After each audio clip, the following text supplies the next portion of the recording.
sebagai benteng agama yang kuat. Anda juga bisa menyaksikan program ini di YouTube TV Live Streaming.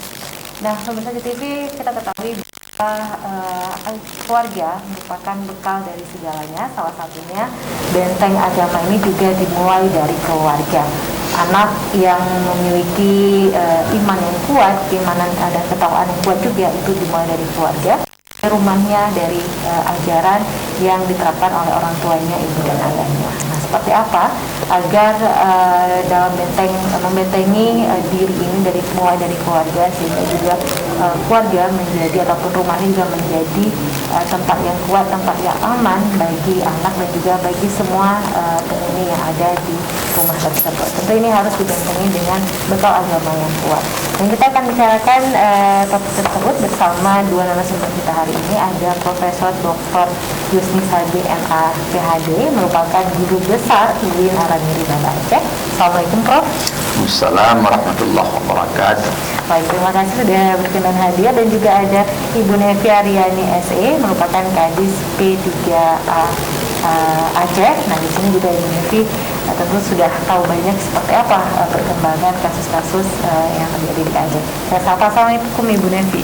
Waalaikumsalam warahmatullahi wabarakatuh. Nah, ini Bu Nevi juga dari pemerintah, artinya juga harus banyak bicara juga ini Bu, yang mengatakan apa sih yang sudah terjadi di Aceh dan adakah hubungannya dengan benteng agama yang kuat di keluarga dengan tindak mungkin salah satunya kekerasan dalam rumah tangga yang berujung dengan perceraian juga merupakan tidak kuatnya di benteng agama di rumah tersebut. Tapi kita beralih terlebih dahulu pada Prof.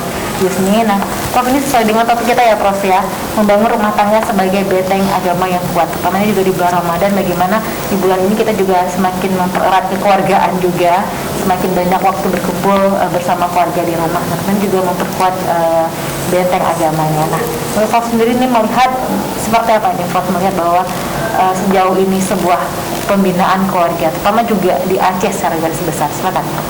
Baik, Assalamualaikum warahmatullahi wabarakatuh. Para pemirsa yang dirahmati Allah, bahwa keluarga itu adalah di dalam sistem manapun, inilah apa yang paling fondasi, apakah namanya keluarga, apakah namanya agama, apakah namanya suku, apakah namanya budaya, itu intinya itu keluarga. Hanya di keluargalah dapat ditumbuhkan nilai-nilai ketahanan, tumbuhkan nilai-nilai kesopanan, dapat ditumbuhkan nilai-nilai entrepreneur, kedisiplinan dan sebagainya. Tanpa ada keluarga yang kuat, tidak ada satu sistem pun di sebuah masyarakat itu dapat dibangun. Ya, oleh karena itulah maka agama Islam telah menggarisbawahi, Nabi Rasulullah Sallallahu Alaihi Wasallam bahkan mengatakan itu, kita ini sebenarnya hidup kita kan tujuannya surga, tapi surga itu dimulai di rumah yaitu rumah tangga. Maka surgaku itulah rumah tanggaku. Binalah rumah tangga sebagai surga, sebagai pokok fondasi kekuatan. Baru dengan itu akan dapat dicapai yang namanya itu surga di akhirat nanti. Nah, dalam realitasnya, nah ini sekarang siapa yang membina keluarga? Siapa yang bertanggung jawab kepada keluarga? Yang pertama tentu saja ini ya kepala keluarga, wakil kepala keluarga kalau dapat kita katakan, atau inti keluarga. Yang kedua tentu saja ini kelompok. Ya, kalau istilah di kita ini ada imum gampung, ada ule jurung, ada kesi dan sebagainya. Ini yang mengawali bagaimana pertumbuhan sebuah keluarga.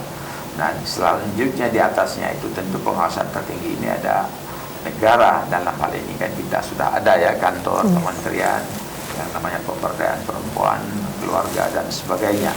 Nah, oleh karena itu yang penting sekali untuk menjadi inti dalam keluarga, yaitu calon suami, calon istri, atau calon ibu, calon anak ini harus ada pembekalan.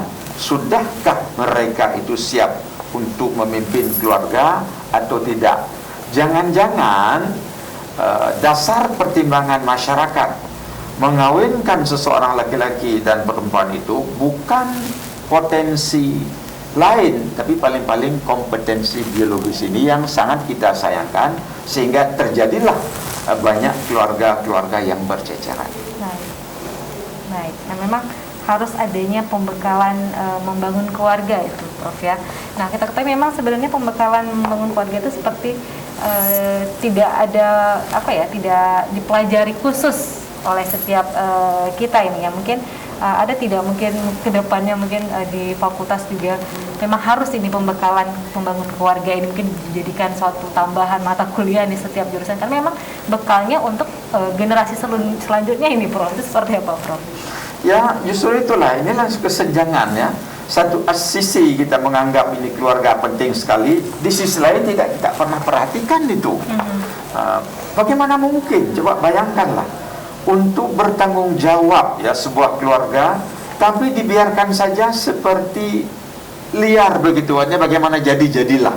Jadi makanya ukuran bisanya seseorang itu berkeluarga usia misalnya sudah 19 tahun atau 20 tahun atau terserahlah, pokoknya itu hanya masalah kompetensi biologis saja. Ya kan, jadi tidak ada yang lain-lainnya.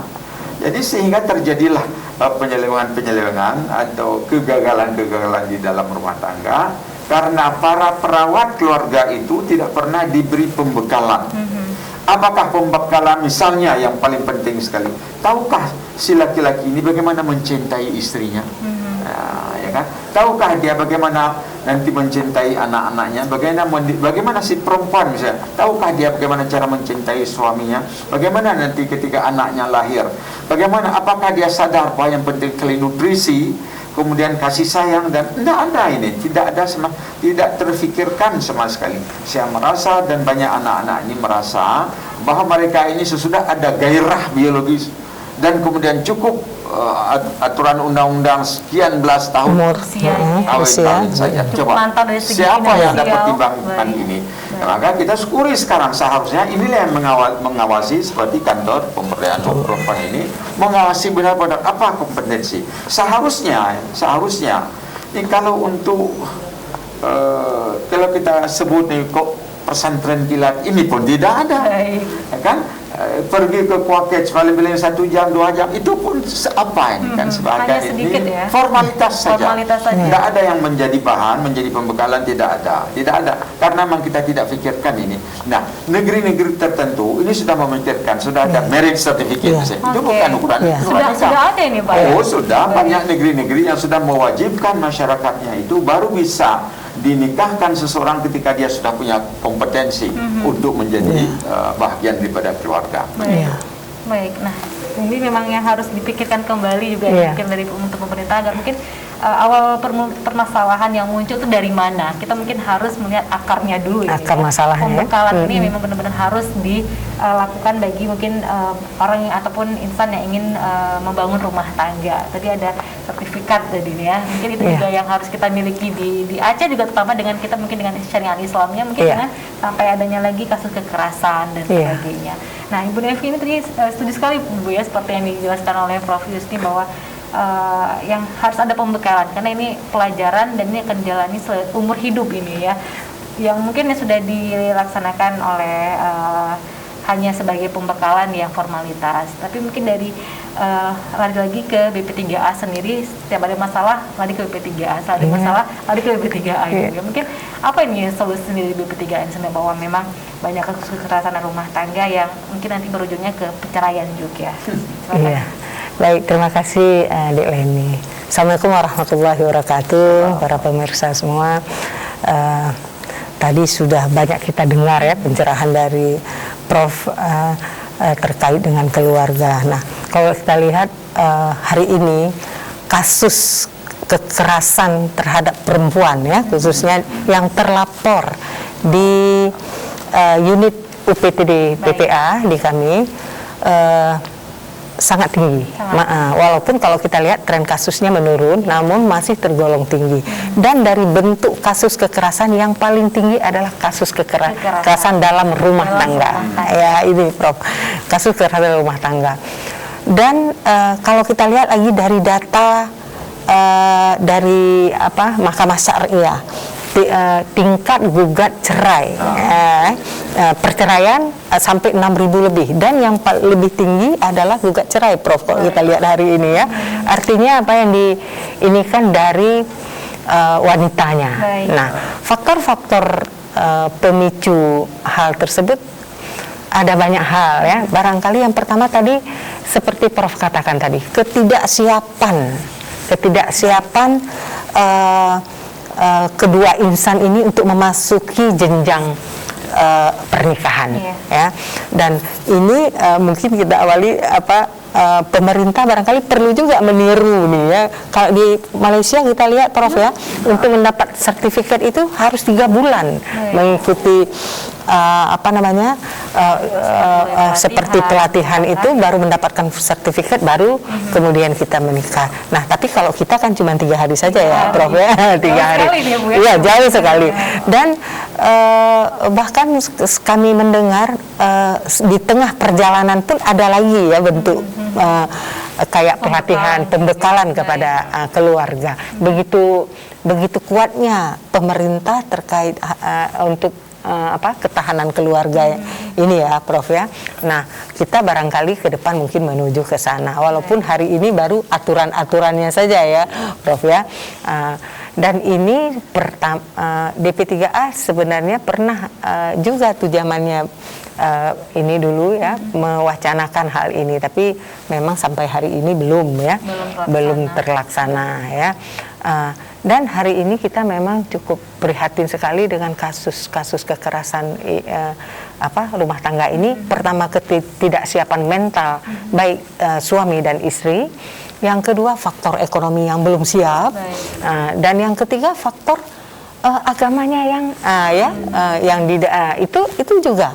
Nanti kadang-kadang pihak wanitanya yang ini ya kan, dan laki-lakinya ya kan.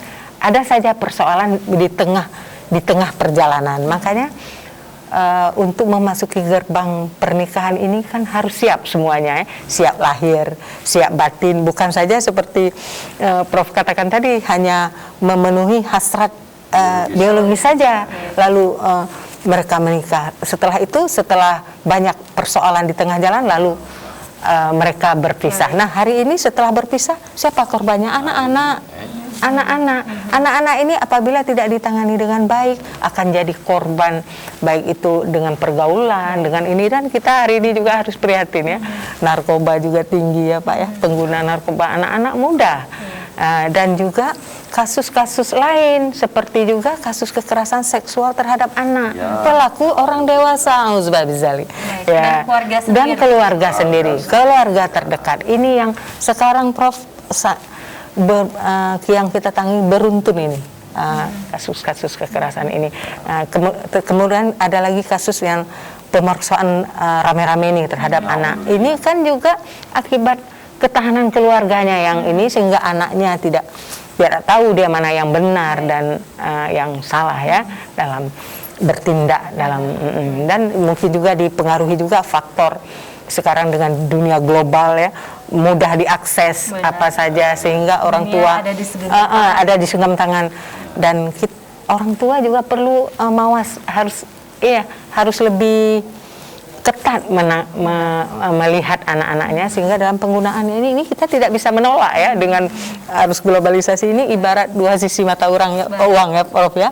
Sementara kita banyak diuntungkan oleh berbagai informasi yang mudah kita dapatkan, tapi juga di sisi lain juga mudah diakses ya informasi. Iya.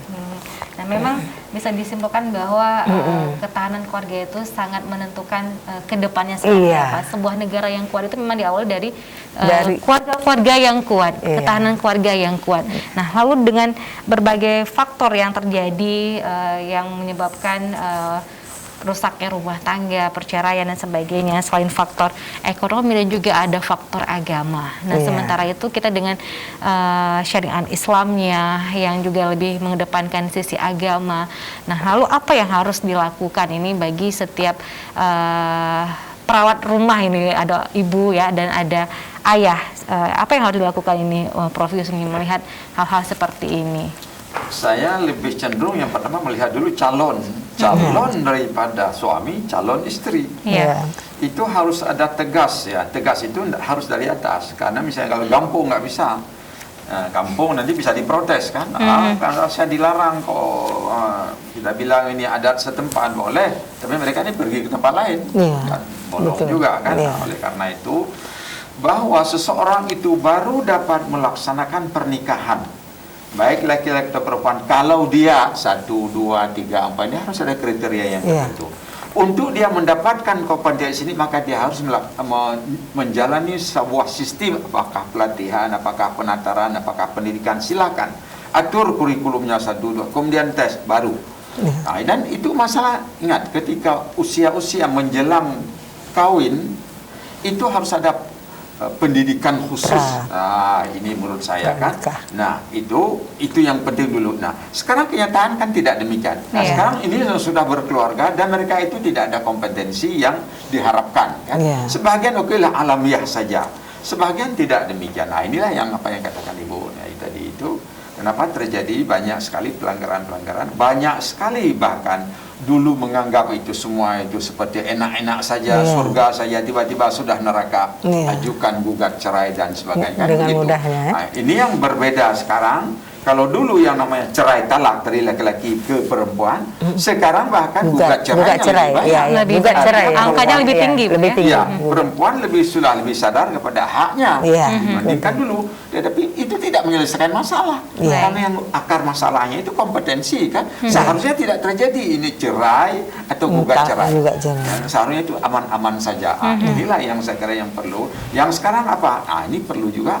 Kalau itu harus ada ini sebuah perangkat di kelompok masyarakat, di Jurung atau di Gampong itu atau di Menasa itu yang mengamati bagaimana perjalanan beberapa keluarga di Gampong yang dianggap bermasalah. Ingat, ini ketika disebut keluarga bermasalah, jangan pikir itu orang buta huruf yang ada pendidikan. Yang sudah bertitel macam-macam pun itu ada sekali. Jadi lain kompetensi ini. Kompetensi ilmu satu, kompetensi teknologi satu, kompetensi berkeluarga satu. Yang ini yang perlu dibina saya kira.